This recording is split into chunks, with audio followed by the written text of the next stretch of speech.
இந்த காணொளி பேசும்போது நான் உங்கள் முன்னால் உட்காந்து மது போதையில் பேசுகிறது அநாகரிகமான செயல். நீங்கள் மது போதையில் கேட்குறது அநாகரிகமாக இருந்தாலும் அது உங்களுடைய பர்சனல், உங்களுடைய தனிப்பட்ட வாழ்க்கை அப்படின்னு போயிடும், மிகப்பெரிய தவறாகிறது. அதே போல் ஒரு அரசியல் கட்சியில் ஒரு முக்கியமான பொறுப்பில் இருக்கக்கூடிய ஒரு நபர், தமிழ்நாட்டுடைய ஒரு விளையாட்டுத்துறை அமைச்சர், அவர் ஒரு தேர்தல் பிரச்சாரத்தில் ஒரு பிரச்சார கூட்டத்தில் மக்கள் முன்னால் நின்று பேசுகிறாரு, மது போதையில் பேசுகிறாரு. எவ்வளவு அநாகரிகமாக இருக்கும் அந்த செயல் அப்படிங்கிறதையும், அதை தாண்டி கற்றோருக்கு செல்லுமிடமெல்லாம் சிறப்பு, அது நம்ம கேள்விப்பட்டிருக்கோம், ரொம்ப பழசு. திமுகவுக்கு செல்லுமிடமெல்லாம் செருப்பு, இதுவும் கிட்டத்தட்ட பழசாயிருச்சு. அதையும் தாண்டி திமுகவுக்கு இப்போ செல்லுமிடமெல்லாம் செருப்பு, விளக்குமாறு, அழுகின முட்டை, தக்காளி, மனுஷ ஐட்டம், மாட்டோட ஐட்டம் எல்லாத்தையும் கலந்து அடிக்கிற நிலை வந்துருச்சு அப்படிங்கிறதையும் இன்றைக்கி சோஷியல் மீடியா பக்கம் போனால் பார்க்க முடியுது. இந்த 2 சம்பவத்தை பற்றி தான் இன்றைக்கி நம்ம இந்த காணொலியில் பார்க்கலான்ட்டு இருக்கோம். மறக்காமல் சப்ஸ்கிரைப் பண்ணாதவங்கெல்லாம் சப்ஸ்கிரைப் பண்ணிடுங்க, பண்ணாதவங்கெல்லாம் பண்ணினவங்க இந்த காணொலியை லைக் பண்ணி உங்கள் கருத்துக்களையும் போட்டு போயிடுங்க, ரொம்ப ரொம்ப முக்கியம். வாங்க காணொலிக்குள்ளே போகலாம்.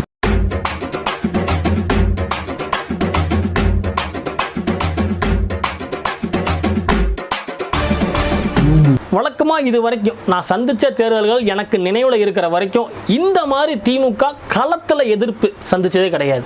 அந்த அளவுக்கு களத்திலேயே எதிர்ப்பு இருக்குது அப்படின்னா இந்த தேர்தல் தான். ஏன்னா இந்த ஆட்சியை எந்த கொம்பனாலையுமே குறை சொல்லவே முடியாது அப்படின்னு ஐயா ஸ்டாலின் பேசினதுக்கு நேர்மாறா அப்படியே ஆப்போசிட்டாக திமுகன்னு சொன்னாலே அடிப்போம் அப்படிங்கிற மாதிரி இருக்குது. இவன் அடிதாங்கிங்கிற மாதிரி திமுகன்னு பிரச்சாரத்துக்கு வந்தாலே அடிப்போம். அது எந்த அளவுக்கு, திமுக மட்டும் இல்லை, திமுக கூட்டணி கட்சிகள்னு யாராவது வந்தாலும் அவங்களுக்கும் சேர்ந்து அடி விழுகும் அப்படிங்கிற நிலைக்கு இன்னைக்கு மக்கள் வந்துட்டாங்களான்னு தெரில.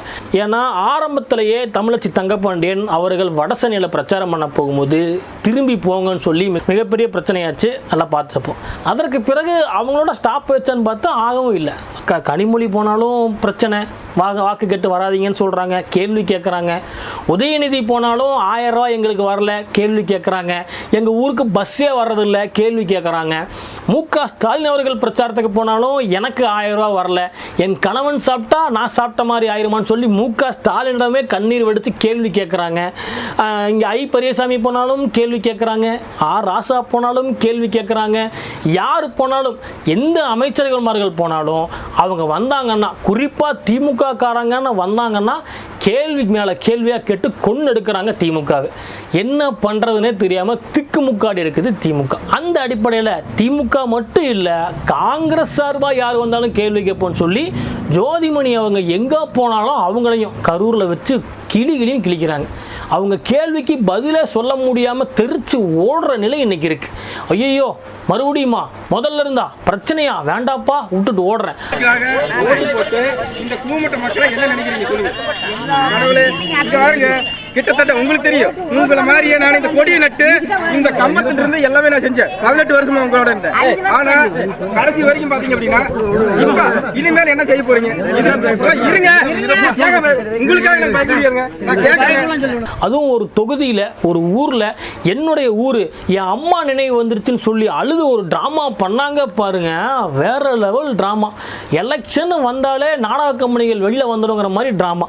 அதுதான் அப்படின்னா இந்த பக்கம் சிதம்பரத்துடைய மகன் கார்த்திக் சிதம்பரம் அவர் ஒரு தொகுதியில் போறாரு, அங்கேயும் கேள்வி மேல கேள்வியா கேட்டு கொண்டு எடுக்கிறாங்க. அவர்னாலையும் பதில் சொல்ல முடியல, பேச்சுக்கு எந்த கேட்ட கேள்விக்கு பதில் இல்லை. பொதுவாக இவங்கெல்லாம் யாரும் பிரச்சனை பண்றதில்லை, யாருமே இவங்கெல்லாம் என்ன கேள்வி கேட்குறாங்க, திமுக வரக்கூடாதுன்னு சொல்லி பிரச்சனை வர்றதில்லை. எல்லா இடத்துலையும் பொதுவாக வைக்கக்கூடிய கேள்வி என்னவா இருக்கு அப்படின்னு பார்த்தீங்கன்னா, 3 ஆண்டுகளாக எங்கே போயிருந்தீங்க?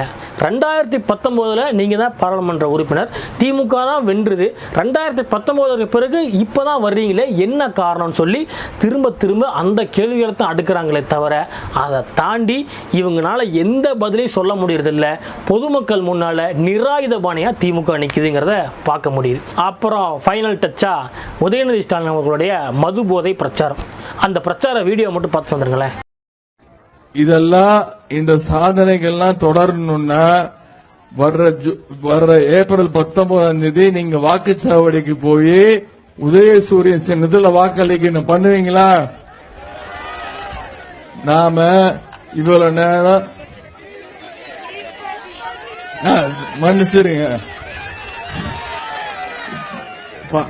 மன்னிச்சிருங்க, நம்முடைய கூட்டணி சின்னம் தீப்பெட்டி சின்னத்துல நான் தப்பு பண்ணாலும் நீங்க தெளிவா இருக்கீங்க. இப்போ இந்த காணொலி நீங்கள் பார்க்கும்போது உதயநிதி அவர்கள் மது போதையில் இருக்கிறது தெளிவாக தெரியுது. அதுலேயும் குறிப்பாக நீங்கள் நல்லா கவனிச்சிங்கன்னா தெரியும், ஏப்ரல் 19 தேர்தலுடைய தேதி எப்போ ஏப்ரல் 19ன்னு சொல்கிறதுக்கு முன்னால் ஜூ அப்படின்னு ஆரம்பிச்சிருப்பார். என்னடா ஒரு மனுஷனுக்கு இன்னிமா தேர்தல் சரியாக தெரியல அப்படின்னு பார்த்தீங்கன்னா, கிட்டத்தட்ட அவர் பிரச்சாரம் பண்ணுற எல்லா இடங்கள்லையுமே மது போதையில் தான் பிரச்சாரம் பண்ணுறாரா அப்படிங்கிற ஒரு சந்தேகம் வருதா? வந்ததுன்னா நானும் உங்கள் இனத்தை சேர்ந்தவன் தான், நீங்களும் என் இனத்தை சேர்ந்தவர் தான், அந்த மாதிரி ஒரு சந்தேகம் வரும் அடிப்படையில் மது போதையில் பேசுகிற மாதிரியே அவர் பேசியிருக்காரு. அதுவும் ஒரு படி மேலே போய் அவர் கூட்டணி கட்சியோட சின்னமான தீப்பெட்டி சின்னத்துக்கு வாக்கு கேட்காம உதயசூரியன் சின்னத்துக்கு வாக்கு போடுங்க அப்படிங்கிற மாதிரி சொல்றாரு. அப்போ தெளிவா புரியுதா மது போதையில தான் இருக்காருன்னு சொல்லி? எல்லாரும் ஒத்துக்கிறீங்களா? ஆமாம். ஆனால் அவர் மது போதையில இல்லை. ஏன் அப்படின்னா இந்த வீடியோ ஒரு எடிட்டிங் வீடியோ, அவருடைய முழு வீடியோவையும் அவர் பேசும்போதே நான் பார்த்தேன், லைவ்லேயே பார்த்தேன். எங்களை கிட்டத்தட்ட அந்த நேரத்தில் பார்க்கும்போது தெளிவாக தான் இருந்துச்சு. ஆனால் அவர் தேர்தல் தேதி அவருக்கு இப்போ வரைக்கும் குழப்பமாக தான் இருக்குது. அது ஜூன் 19 ஆகஸ்ட் 19 இல்லை ஏப்ரல் 19 இல்லை மார்ச் 19 அதையும் தாண்டி ஜனவரி பிப்ரவரி 19 குழப்பம் அவர்கிட்ட இருக்குது. அதில் மாற்றுக்கிறது இல்லை. ஆனால் மது போதையில் வந்து அவர் பேசலை. இந்த வீடியோவை வந்து பிளேபேக் ஸ்பீடுன்னு சொல்லக்கூடிய ஒரு ஆப்ஷன் மூலிமா ஸ்லோ பண்ணி அவர் மது போதையில் பேசுகிற மாதிரி காமிச்சிருக்காங்க. காமிச்சது யாருன்னு பார்த்தா நாம் தமிழர் கட்சி தான். எதுக்காக பண்ணாங்க? அதுக்கும் ஒரு காரணம் இருக்குது.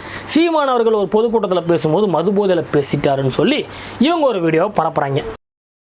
அனைத்து இந்திய அண்ணா திராவிட முன்னேற்ற கழகத்தினுடைய பொதுச் செயலாளர் பெரும் மதிப்பிற்குரிய ஐயா எடப்பாடி பழனிசாமி, தமிழர் உரிமை மீட்போம், தமிழ்நாட்டை காப்போம்.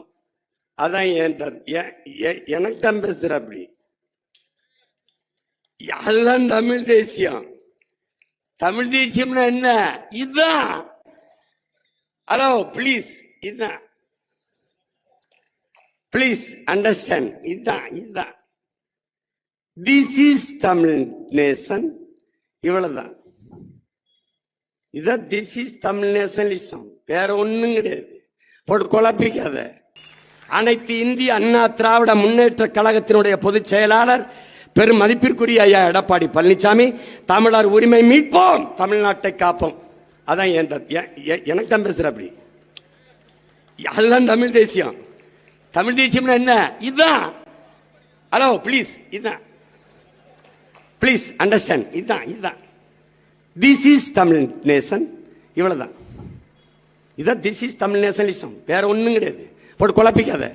அந்த வீடியோவில் குறிப்பாக ஒரு ஆங்கில வார்த்தை வரும், please note this point, please note this point சொல்லி சீமானவர்கள் திரும்ப சொல்கிற மாதிரி ஒரு ஆடியோ வரும், ஒரு வார்த்தை வரும். அதை கோர் பண்ணி குடிச்சிட்டு பேசுகிறாருங்கிற மாதிரி இவங்க பரப்ப ஆரம்பித்தாங்க.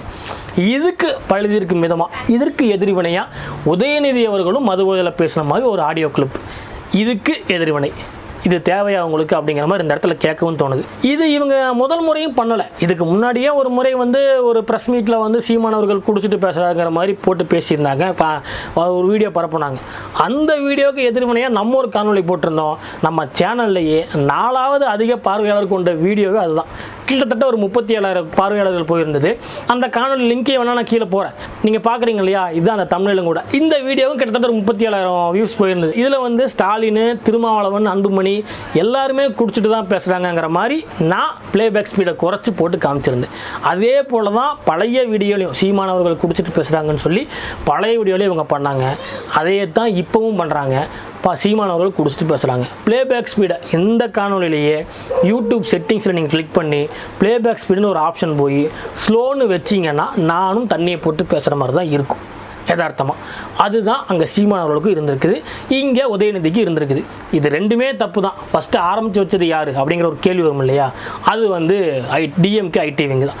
டிஎம்கே ஐடி விங்ட்டு ஒரு தாழ்மையான வேண்டுகோள், இல்லை கண்டனம், இல்லை உங்களை வந்து கேவலப்படுத்துகிறேன்னு வச்சுக்கலாமே. நீங்கள் வந்து இந்த மெத்தடில் சீமானை அழிக்கணும், ஒழிக்கணும்னு நினச்சிங்கன்னா அது நடக்காது. ஏன்னா உங்கள் ஐடி விங்கை விட இங்கே நாம் தமிழர் கட்சி ஐடி விங்கு டபுள் ஸ்ட்ராங்கில் இருக்காங்க. டபுள் இல்லை, 10 மடங்கு ஸ்ட்ராங்கில் இருக்காங்க. நீங்கள் நினைக்கிறத விட ரொம்ப வேகமாக நீங்கள் என்னத்தை பரப்பணும்னு நினைக்கிறீங்களோ அதை விட வேகமாக இவங்க பரப்பிடுவாங்க. என்ன? இந்த அவதூறுங்கிற ஆயுதத்தை நாம் தமிழர் கட்சி கையில் எடுக்கலை. நாம் தமிழர் கட்சி பிரச்சாரம் பண்ணுறது அவங்களுடைய கொள்கைகளை, சித்தாந்தங்களை, ஆட்சிக்கு வந்தால் என்ன செய்வோம் அப்படிங்கிற அந்த செயல் திட்டத்தை இது வரைக்கும் திராவிடம் என்ன செஞ்சு கிழிச்சிருக்கு அப்படிங்கிற அந்த வரைமுறையை தான் தான் அவங்க பட்டியலிடுறாங்க.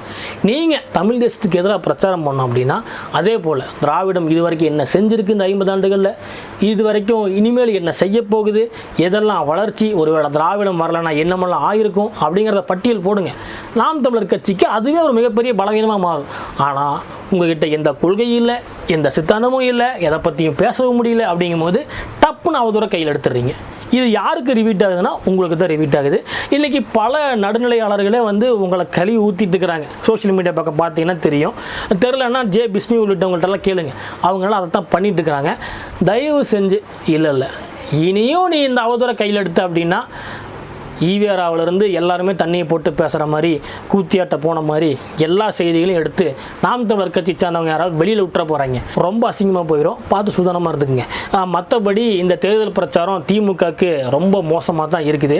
நான் என்ன சொல்கிறேன்னா, ஒரே ஒரு சின்ன ஐடியா, முழுசாக ஒரு ஆடை, சிவாஜி படத்தை ரஜினிகாந்த் போட்டு வர பார்த்தீங்களா, ஏசி ட்ரெஸ்ஸு, அந்த மாதிரி எதாவது போட்டுக்குங்க. அது வாங்குறதுக்கு வசதி இல்லையா, ஹெல்மெட் போட்டுக்குங்க, முகக்கவசம் ஏதாவது போட்டுக்குங்க, போட்டுட்டு தேர்தல் பிரச்சார கடத்தில் சந்திங்க. ஏன்னா இனி வரக்கூடிய அடுத்த 10-12 நாளில் இனியும் தாக்குதல் பலமாக இருக்கக்கூடும் அல்லது அதிகமாக இருக்கக்கூடும் சொல்லி சம்பவங்கள், செய்திகள் வருது. பார்த்து உங்களை நாங்கள் அடிக்கலாம், போகிற வர்றவங்கெல்லாம் அடிக்கும் போது ரொம்ப வருத்தமாக இருக்குது. கொஞ்சம் கேர்ஃபுல்லாக நடந்துங்க. மேலும் ஒரு நல்ல கனவில் உங்களை சந்திக்கிறேன். நன்றி.